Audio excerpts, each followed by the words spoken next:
Hey y'all, I'm Dan Hamilton, host of the Next Gen Warrior Show. As always, the Next Gen Warrior Show is brought to you by Chairman George P. Bush and our staff at the Texas Veterans Land Board. For more information and resources on the VLB, check out vlb.texas.gov. Today joining me is Ryan Birdman Parrott from Dallas, Texas. Ryan, it's so good to have you on the show today. How are you? I'm great. Thank you for having me. This is awesome. Absolutely. So you have a very extensive military background. Can you kind of start us off there about your military service and where you served, who you served with? Yep, absolutely. So I originated out of Detroit, Michigan. There was a teacher who was a United States Marine from Vietnam who actually influenced me to join the Navy. So that's, I don't think Marines like them anymore because of that. But, it was interesting that, this Marine specifically said to me, there's only one thing better in the Marine Corps, and that's the U.S. Navy SEALs. I don't believe that he believed that, but I think he was really trying to reach me in high school. And so when I had learned about the SEALs, we didn't really know anything about them, but I did some research and I was like, wow, this is fascinating. This looks tough. And I was very, very blessed to enlist in the Navy, graduate high school, and then I went to the Navy boot camp, and I was selected to go to SEAL training class 245. And eventually would finish with class 246. And then I went over to SEAL Team 7. That's where I spent my 6 years as an operator at SEAL Team 7 and did 3 combat deployments to Iraq. And then I went over to Advanced Training Command as an instructor for my final tour until I got out of service, and then I moved to Dallas. So there it is, 8 years. So I want to back up to the beginning of the story where you talked about this teacher that had a really big impact on you. Was that the seminal moment that kind of either changed your direction or provided you some guidance, or what kind of, where were you? What was your state of mind before you joined the military? Sure. Well, I think there's 2 pivotal moments that they combine forces back to back that really changed the trajectory of my life 180 degrees. So I was failing multiple subjects in school. I just continually did not care about what I was doing in school. I don't think I competed, and I played ice hockey, in Detroit, that's what we do. Much like Texas is all football, we were hockey out there. Yeah. And so, but I always wonder, what would I have really done with hockey if I really put the time and effort into it? And the same thing with school. And so I was failing, and he stood up in front of class one day and he said, there's one thing better than the Marine Corps, and that's the U.S. Navy SEALs. And I turned my head, I was like, what is the SEALs? And he basically made it sound like SEALs live on the moon and they breathe water, all this crazy stuff. And it's like, okay, I want to do that. And then, this is the cool thing about teachers and why I always have instructors and teachers around me forever. So one of the most important things, because he kept his word. The next day I showed up to class and there was a Reader's Digest magazine sitting on my desk talking about the making of an American warrior. 7 pages, 8 pages, talked about a Marine who went into SEAL training to see if he had what it takes to make it through it. And he made it. And I was so fascinated by it that was it for me. I was like, okay, I'm going to be a Navy SEAL. But that was just my talk in my head. Right. There was no action and follow through with behind it. It was just like really, junior or senior year of high school, or where are you at this point? Junior year of high school. No chance at this point where I was currently academically, I was not going to graduate on time. And so it was just that whatever. And so I told my parents, this is what I want to do. I think I want to be a Navy SEAL. Mom was like, you just go do it, sweetie. No clue what it was. Dad was like, that there's a huge attrition rate. And I was like, what does attrition rate even mean? What does that word mean? So it's just, kind of fun. But anyway, it was that for a couple months. And then 9/11 happened. And that's when it got serious. That's when I stopped talking and I started thinking dearly about what am I going to do here? So I got up out of class right then and there when I saw the second tower struck, and I went to the recruiter station and I told the Navy, hey, I want to be a SEAL. What do I have to do to get in? Let's do it. And I'd have to wait a few months to be old enough to enlist in the delayed entry program, but then I would enlist in the delayed entry program, graduate high school on time, and then go to the Navy.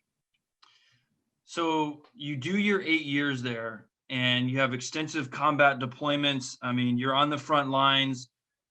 Did you have a plan for yourself after the military? Did you have an idea of what you wanted to do, who you wanted to become, what career path or industry you would go into?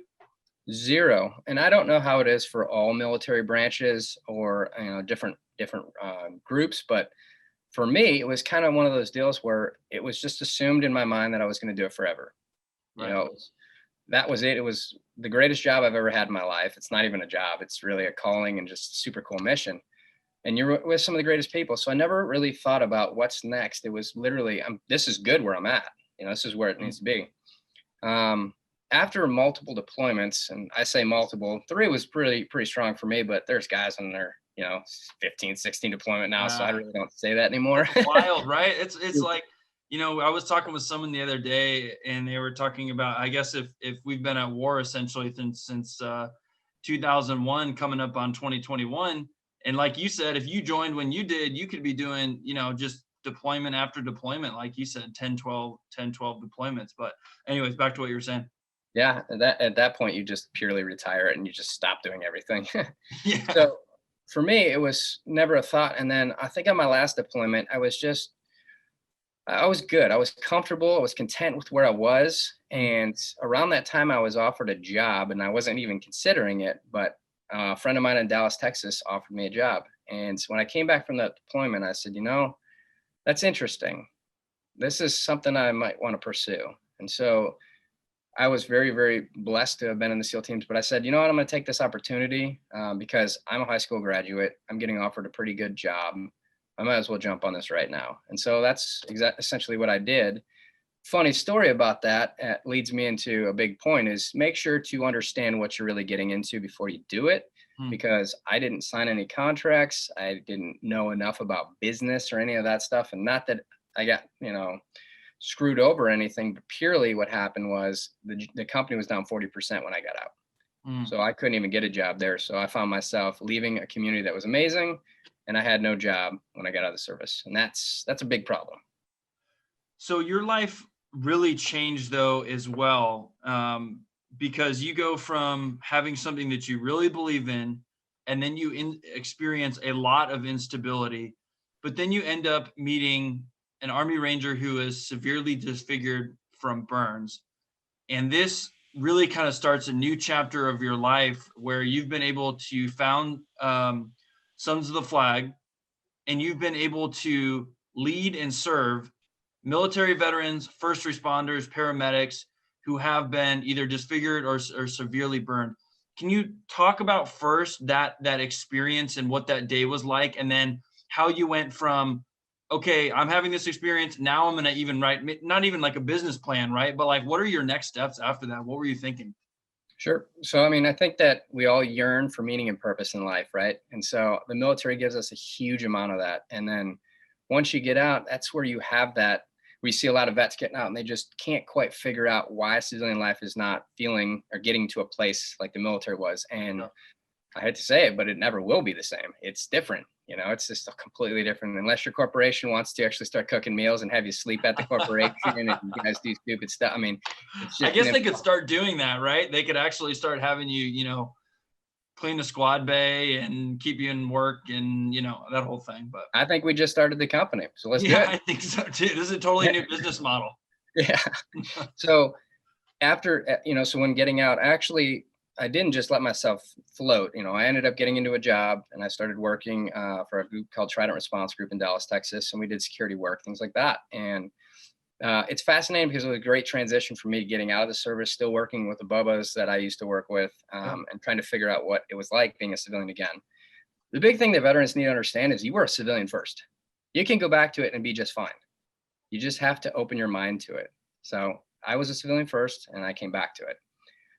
For me, I really wanted meaning and purpose. And we were in a boardroom one day, just talking a bunch of veterans, and everybody was from different units and everybody's really beating on the SEALs. Of course, we always are the laughing stock of the military. God knows why. Anyway. It's always that nice hair and the aviators and, there we go again. Yeah, I know. And it's hard. It's hard. So with that being said, there was one particular guy in there who was an Army Ranger. He was a captain, West Point graduate, first deployment to Afghanistan, and he was blown up by an IED. And I got blown up by an IED in 2005, and it was relatable. It wasn't nearly what his was, but it was definitely relatable. And so brother to brother, just asked him, hey, how you doing today? And he says, man, I've had 36 surgeries. This is as good as it gets for me. And I was so pissed off hearing that it was an instant understanding of like, here's your meaning and purpose. There's no, it's God. God does everything. Right. And I open my mind and I listen, because these things don't just happen. And so this veteran is calling, he's giving me a call to action, like, I need help, but we're too prideful to ask for help. And so I went home that night and I studied all night long and I could not find anything on burn care. And so I called him the next day and said, hey man, I was trying to help find you something. There was no GoFundMe sites back then. So I figured, hey man, if I were to start something on your behalf, would you join me? And he said, brother, I'd be honored. That's how Sons of the Flag was born. Were you looking to start something No, before not at that? all. Did you have any desire to, run a nonprofit, to run a business, to do everything that it takes to be an executive of an organization like yours? None. I did not think about running my own business. I didn't know anything about charity work. I really, all I knew is this is when you get out of the service, doesn't matter what you did, people surround you. Hmm. Especially in Texas, people want to help. And so I knew that I had a support system around me. And so that's exactly what I did is I looked to the people who were around me that were willing to support. And I started asking questions saying, this is what I want to do. How do we do this? And you have to ask questions. You have to ask people for help. And that's exactly what I did. And of course, you hear the old saying, there's a couple people you always need in your back pocket, right? You need your lawyer, you need your CPA, things like that, your doctor. And so I was like, well, that's interesting because we're doing a medical charity here. So we definitely need doctors. We certainly need CPAs and we need, lawyers. So let's get those together. And we formed up the organization. All the pros, I call those guys the pros. They're the ones who helped us form it correctly. And then I had a group of guys in Dallas, Texas, who are unbelievable businessmen who sat down with me and basically nurtured me through the process of starting a company and the things that I needed to consider. And so I had to prove myself. And as I proved myself running this business, ultimately they became donors of ours. So what's the day-to-day look like at this point? If you have something that you're already working on, or if you're already employed, but then you also realize you have this giant pull in a different direction, but it's not necessarily fully formed yet. You're still developing the relationships. You're trying to find the resources, as you mentioned. How did you go about either balancing those things, or pairing your time, or dedicating your time and resources during that kind of founding of Sons of the Flag? So a lot of trial and error and a lot of mistakes. I think it's really good to have mistakes, just not big ones, because you don't learn anything if you're not screwing up. And that was a big thing for me. I never ever considered myself being perfect. So I always learn from the things that I do. And I try my best not to make the same one twice. But that was the key, is just always focusing on what we're doing here. I've been pulled in a lot of directions. I've been asked to do a lot of different things. And I used to try to be the let's do it, yes, man type guy. And I figured it doesn't work for me. And that ends up stressing me out. And I just put too much on my plate. And I think there's a time in everybody's life where they snap and they just say, I can't do everything anymore. So don't be that person that waits till you snap to say no. Just say the word no. And so if it doesn't relate to what I call my pillars of life, then I cannot do it currently because I am already overbooked. And I say that purely because I wanted a family. I was very blessed to meet a beautiful woman who is now my wife, and we have two amazing boys. And so I have to be very smart about managing my day-to-day activities and work and my family time to be present as a father and husband. And so I really take those seriously. So to answer your question of what I would do, when I go home, I turn my phone off. And there's nothing that we do at this organization or that I do in life that's an emergency. So we're not 911. That's what 911 is there for. So you can turn your phone off and you can focus on being with your family. And I don't wake up in the morning and look at my phone immediately. I wake up in the morning, I'm present with my family. We eat food. I drink a big glass of water to start my day. And when I leave the house and I get to a certain point, my office and my house are about 3 miles apart. At the 1.5 mile marker, there's a house that I really like. And when I hit that is when I switch my work face on. And so that's when I pick my phone up and I start focusing. Now, I'm not saying I'm texting and driving, but anyway, that's what I do. And when I'm on the way back home, when I get to that house, I shut down work and I go right into family mode so that I'm present and I don't let anything else outside of those things between Sons of the Flag. We have a project we're working on right now for live stunts, which are extreme sports stunts, and then my family. Those are the most important things that are day to day. So we've had some executives on the program, and I recently, last Monday, we had the fortunate chance of having Jared Lyon, Jared Lyon. He's the CEO of Student Veterans of America. And we talked about time management. And that's something that I love talking about our guests with, because it doesn't matter if you're a veteran who just got out of the military and is trying to figure out how to manage their time after being told what to do with their time, or if they're in someone like who's in your shoes or Jared's shoes, or the many other leaders and influencers that we've had on the program. But you found a way essentially to prioritize your time in, I would say, an extremely healthy manner. Was that something that you sought out, or was it something you had to be told? Maybe your wife or your family or kids say, hey, Birdman, we need you to slow down a little bit. Like you said, maybe this goes back to the point that you made about actually saying no to things. Yeah. So I think for me, it was twofold. It was one, my wife knows that I'm busy, but my wife's a huge supporter. And so she was just always, whatever you need to do to take care of our family and just get it done. But for me, as I started feeling it, you have that intuition, right? You know that you're overloaded and you're so hungry as a veteran, it's trained to fight, right? So we just fight through it all. And then you're taxed. And then you're so taxed that you get home at the end of the day and you're no good to your family. And that's junk. That's just garbage. And so for me, I really wanted to split the die and say, okay, can I attack the important things at work during the day? You get to the office, you hammer out that first email that you know is going to really, really suck. Yep. Because it's going to be long and well thought out and grammatical errors. And it's like it's going to the president, right? So you hammer that one out first and you immediately feel better. Whereas if you just let it linger, it's going to be horrible. Don't answer the fun stuff. So that's what I do. I answer the first one that stinks, and then I just try to follow suit. And then by lunch, I should be feeling pretty good. Beautiful thing about COVID this year, it's really interesting. Charity is kind of one of the last things thought about right now. So if I email between 5 and 7 a.m., I'm not expecting to get emails back until 7 at night. So I can really clean my inbox out during the day and be ready and prepped for the next day, as opposed to when there was no COVID, getting emailed hammered throughout the day.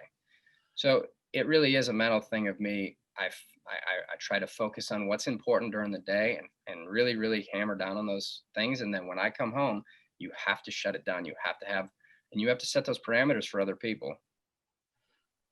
So what's the difference between the kid in Detroit versus who you are now? Oh my gosh. I mean, nothing.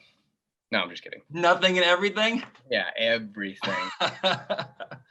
But you said that you struggled and you didn't say that you struggled in school. You said that you didn't care about it. Yep. You didn't have necessarily a direction that you were really interested in pursuing.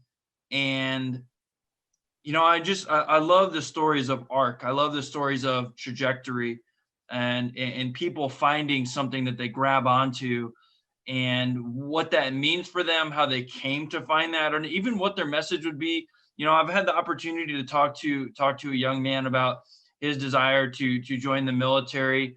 And I think it's awesome to be able to speak to people in those positions, because now you have the opportunity to have the hindsight, and you have the platform almost to be like, man, who was I back then? And how did I get to where I am now? What are the lessons that I learned during that? Yeah. So I think the biggest thing for me, I don't think that a lot's changed. I think I could be lazy if I wanted to easily. But I think that because I have a mission now that's greater than myself, I can absolutely use what was always in my gas tank, right? I think that I still have the qualities that I had when I was young. And there was passion. I always had passion. There was drive towards the things that I really wanted to do, but I just never had a place to vent that or to put a trajectory on it. And so, it was a big thing for my father. My father raised me to play golf, and he taught me how to always, I used to go to a lot of corporate functions with him. So I was always around people that were older than me, and I would listen to how they talk and their mannerisms and that. Wow. My mother's and both of my parents are strong believers in Christ. And so my mom always emphasized that. So the values that I was raised with were incredible. I don't like golf these days. It just pisses me off too much. And I'm a sniper, right? So you think it relates. You end up in the bunker too much? Oh my gosh, just it's terrible. But so those are the things that, passing on to your children, they stuck with me through my entire life, but they always fought to make sure that I was trying or being provided for. And So I learned a lot, and it takes me a little bit longer than everybody else to really hone back in on what I've been blessed with. Yeah. So teaching those fundamentals to my children. So I think that's the biggest thing is when you're young, you necessarily don't have a mission and a meaning that's bigger than yourself.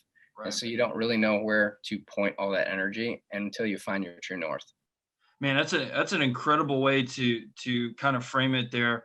So were some of those lessons that you learned, faith, family, working hard? I think you mentioned earlier about the five pillars or some pillars that you have around you that keep you focused so that you and then can turn around and take care of your foundation and many of veterans and first responders that you're looking after. Yeah, so I think as children, that's a huge thing. This is why I want to do so much for my children because you Mm. learn so quickly. Those are foundational things that you're going to carry with you everywhere. And so watching so when I was first told that the only way we were going to grow this organization is I had to get out there and present it and I had to speak in front of people. And I remember the first speech I did was to like 35 people and I practically vomited afterwards. I mean, I just did not like public speaking. And my second speech was to 35 or something like that. And it was the same feeling. And then I was asked to do a deal at Texas Motor Speedway in front of 155,000 people or something. And, I was like, wow, this is interesting. It's actually scarier for me to do it in a small group setting than it is in a big group setting. But ultimately, it's true. If you really mean what you say and you want to do what you're supposed to do, if I wanted to present Sons of the Flag, if I wanted to get us out nationally and I had to keep talking and our voice, this is something a veteran needs to know. Every veteran is that your voice is your most powerful weapon. It is your new weapon. It's not a gun. It is your voice. And if you use it correctly, you could change lives and you can move whatever you're trying to move forward. So it's so powerful. Learn how to articulate what you want and what you're doing and ask for help. So can I go back though to those pillars? What are the things that keep you going forward? What are the pillars that made you want to go give another speech after feeling so anxiety ridden through the first one?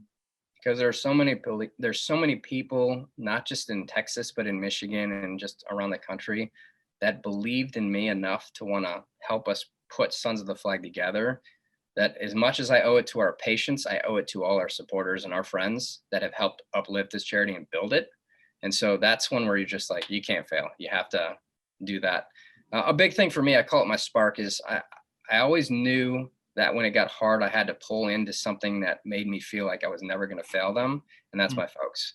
My parents stuck with me through all my failing grades, year after year of just not trying to do what I was supposed to. And, that was my big thing for me is I wanted to call them after Hell Week and SEAL training and just say, guess what, guys, your son made it. It was my fighting force. And I got to make that call and it was epic. And so I still use that. I still put that. You have to find your spark because I know this every day, something is inherently going to go wrong in life. And 99% of the time, it's not in your control.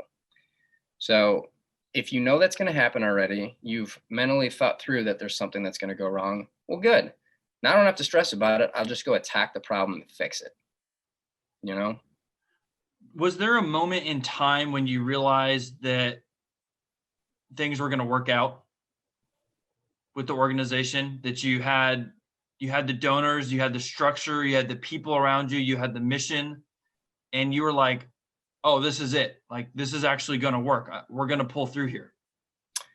So when we helped our first patient and it was a success, I knew that we had something real. I always believed that we had something real, but then I saw we're not heroes here.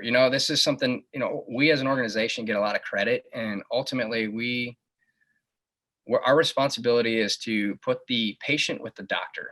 Those doctors are the heroes. Those nurses are the heroes, social workers. Those people who actually take care of our patients are the real heroes. We're the liaisons, and so being able to see them do what they were born to do and create a smile on their faces, knowing that that smile is going to carry through and give them the life they were looking for.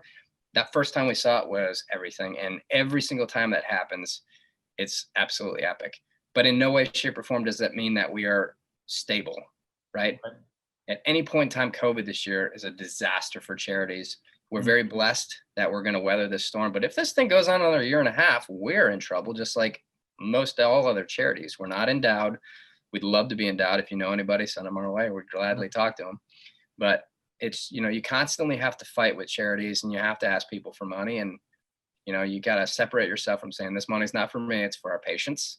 You gotta be diligent with everybody else's money, and you just got to do the right thing. So can you explain to the audience and to what exactly you're providing? I know you mentioned you're taking care of burn patients, but how are you reaching out to these individuals? How are you finding the care? And even maybe on a more macro scheme, before you got to that point, what did you realize about, burn care or the facilities that were provided? Because you kind of took people from different sides of the spectrum and essentially brought them together, correct? Correct. So when we started Sons of the Flag, we had no clue what we were doing. We were just like, all right, we got to help one guy. That's why I say this. We started this organization to help one Army Ranger. That's it. And we're 8 years into this. We have local team leaders in 32 states. And so it's quite interesting. So with that being said, the first thing I wanted to do was travel the country to meet with different burn units, different physicians, nurses, healthcare workers, social workers, and just ask them, where are the gaps? How can we help fill them? And basically, what is your capital's needs list? And so people didn't take us seriously right off the gate. We were asked, oh, if you want to support us, you can support us through our golf tournament. I'm like, that's not what I'm looking to do here. Okay. You go raise your own money for that golf tournament. What do you need help with? Because I got an Army Ranger who's severely burned. He's got disfigurement, and I'm tired of this crap. They're putting people that have prosthetics back in the field. Why can't we do that with burns? I'm that guy that shows up and I'm like, I'm a super happy-go-lucky guy, but when I talk about burns, I get very passionate and almost angry because we're failing as a country. Burn care is failing. We haven't done anything since Vietnam.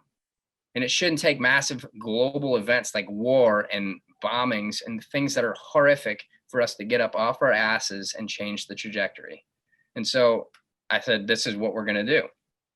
So after talking with different doctors on that, we started to piecemeal together what we thought was good. And the first thing we thought of is, right now, the American Burn Association puts out there's about 480,000 people burned a year in the United States. Of that, there are roughly about 300 accredited burn surgeons nationwide. So if you don't have many burn surgeons that are technically trained in burn care, people are not going to get good care. This is a lifelong injury. This is a horrific, one of the worst injuries you can endure. We need real specialists. So let's hire doctors. And so, yes, I'm a high school graduate hiring doctors. I will. Yeah, pat yourself on the back for that one. Boy, they're smart. So, yeah. So we hire doctors every year in their residency to become a burn fellow. So we scholarship them for a year to do their training under a burn surgeon to when they will become a burn surgeon. And we've created 5 surgeons so far. And our goal this year was to do 2. COVID struck, so we're doing 1. Next year, our goal is to hit 2. So right now, essentially, we fund 50% of all new burn surgeons in the nation. And so if we can grow this thing over the next couple of years to really owning that, we'll own 100%. Then we can really start populating this and getting people more excited about getting into burn care. So that is one of our programs, is the fellowship program. We bring in doctors that'll have a young, innovative, hungry lifestyle of helping burn patients, pediatric to adult, doesn't matter what job you had. And the more that we put doctors into the field, the less that number gets untreated by doctors that don't do burn care. So the fellowship was one. And our primary program is called Mission Reconstruct Freedom. The idea is, how do we help the patient? That's the number one thing that any burn survivor will tell you is, what's next for me? There's no roadmap. It's not like turn left here, get on Eaton Street, turn right, and then you're at McDonald's. No, this is what's next. You leave after life-saving care, you leave hospital, you go home, your family now has to take care of you full time. They lose their jobs. Most of the time you get burned and you have to go to a hospital that's 200 miles away, plus you're not even at home. They lose their jobs. They don't have money for healthcare. It's just a terrible shambles. So we said, how do we fix these patients? How do we answer those questions for them? And so we met up with a doctor named Dr. Martin Robson, who's one of the most prolific burn surgeons in this country. And he was very frank. He was very clear with me about, what do you want to do here? And I said, I want the best reconstructive team in the world to help our patients. And we started it out with veterans. And so the idea is, these team of doctors will actually do a Skype consultation with our patient. Everything we do is free of charge. They Skype, they come up with an executive plan as to, what do you want? And then here's what we can do for you. And then we ship them out to Tampa, Florida, where they go through their surgery. Typically, it's on a non-COVID year, it's a 5 to 7 day turnaround from pre to post-op and back home. And they work on multiple things instead of sending them through 30 surgeries. And so they get their surgery, they go back home, there's a better quality of life. We've got a 100% success rate right now. That's roughly about 18 people. We just opened this program last year. We decided in January this year, why are we just focusing on veterans, and why don't we put Mm. this to first responders and to all? So you can understand everything Sons of the Flag related now is we support veterans, first responders, and civilians, pediatric to adult. We call it revolutionizing burn care for all Americans. And so we get them surgery, the right one. That's it's a really incredible story, and it almost makes me emotional just hearing you talk about it, and just the care and really nurturing that you're providing not only to the victim but also to the victim's family. And it's really pretty incredible that you're able to identify an ecosystem, change the ecosystem, invest in the ecosystem, invest in the doctors, invest in the resources to make sure that there's the best care out there. You kind of mentioned early on that this time has been difficult during COVID, and kind of wanted to ask you how that was going, how the organization is going, and what you've maybe learned about your organization. Are you able to run things remotely? Do you love being in the office? Do you love being around people? And kind of what I know it's obviously there's a lot of trials in it, but I'm sure you've also learned a lot of great things about the organization as well. It has been a trying time. There's a lot there. So ultimately, I know that what we do is extraordinarily important because we deal with such a severe injury that we've gained so much ground in our 8 years that there was no way we were going to let this thing go. You're Yeah. going to kill me first. But what it showed us, COVID showed us, one, yes, we can all work remotely. It's been completely easy. Everything we do is either in person or on computer, Zoom calls there. We don't treat anybody in our office. So for us, working remote is just fine. Number two, you really see patriots come out of nowhere. Hmm. Our donors this year have stepped up and they supported us early, and they supported us more than they typically do. And I'm not letting them get away from that number now. So next year I'm gonna be hitting them for the same. But it was such a blessing for them to put that blanket, that comfort blanket, over where we were at currently at the beginning of COVID. That really helped us focus more so on the patients than on the injury, or than on the fundraising. The other side to that, though, is everything we do is elective surgery. And during COVID, elective surgeries were shut down for a period of time. Right. And so the idea for us was, okay, if we can quarantine them for 14 days, which is a big ask, will they be able to go through surgery? And so we had to spend a little bit more money per patient. We quarantined them in Florida for 14 days and they still got to. So we continued to proceed with our surgeries even through COVID to make sure everybody got good outcomes and good care. And I don't think I heard one person complain about being staged right on the beach in Florida for 14 extra days. They were They were okay with that, huh? right interested in it. Yep. And a lot of these, so we work with patients that typically have really bad injuries. It's third Right. degree, it's full thickness of the skin, it's over a big portion of their body. And so they truly need care. And I don't want to wait. I don't want to let them wait. Right. We've waited long enough. It's time. So Ryan, we talked about your ability to manage the organization, manage your own time, and then connect the resources to people who really need them. But something that's maybe kind of a different side of you and another passion that you have is actually extreme sports. Can you tell us about that? Yeah. I've always been into extreme sports. It's just one of those things where I love it because the athletes that are professional, they're not multimillionaires. They do it out of the purity of the sport. It makes you feel alive. You can't drink enough cups of coffee to mimic what you feel. It's incredible. And it's always an adventure. Wherever you go, it's beautiful land. You have to hike out to the trails to actually make the jump. I mean, it's just incredible. And the people are super cool. And so it's just great all around. But for me, it's a place for me. If you skydive, or God forbid you base jump, go through a skydive course first and learn, do your 200 jumps. But it's the only chance that I truly get to shut my mind down from everything. You have to focus. You have to purely focus on what you're going to do. And we don't do that. We don't tend to do that ever. It's the one place where I can balance myself straightforward and focus on one mission, one objective for the time being, and live in the moment.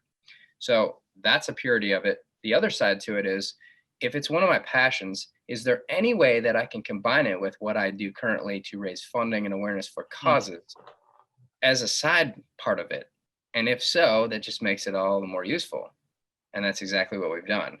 So we started another outfit called the Bird's Eye View Project, which is purely doing the extreme sports, getting those viral videos going, and then giving a call to action. So it's not about the jumpers, it's about the causes we support, and it's about funding them to keep them growing.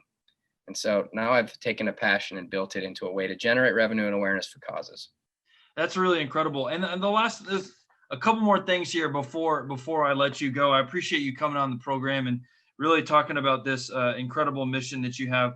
You're also the author of Sons of the Flag, Real Accounts from the Last 100 Years of American Service.